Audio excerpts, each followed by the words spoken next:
Pelatih Timnas Indonesia Shin Tae-yong tidak memasukkan Ivar Jenner, Justin Hubner, dan Rafael Struijk dalam skuad Timnas di ASEAN Cup 2024. Sementara Marcelino akan bergabung ke skuad Timnas setelah mendapat izin dari klubnya.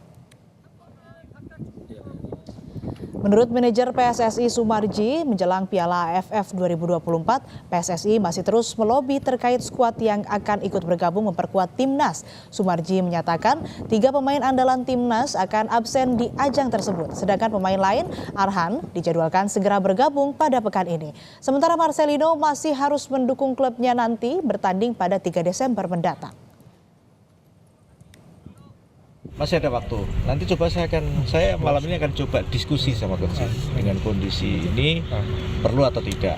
Kalau memang nanti Coach Shin tidak ada pemanggilan lagi dengan kondisi yang ada saat sekarang ini dan akan memanfaatkan para pemain yang nantinya akan datang, ya itulah keputusannya.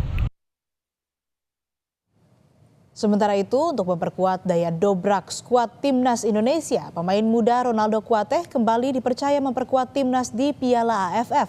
Ronaldo tampak sudah ikut latihan fisik di Bali United Training Center, Pantai Purnama, Gianyar, Bali.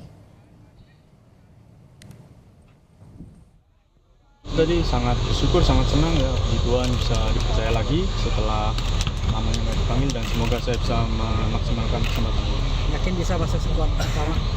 Semoga. Kondisi sekarang seperti apa? Kondisi sekarang Zidane sudah baik, sudah setelah hampir setahun mungkin cedera, dan Zidane sekarang sudah baik.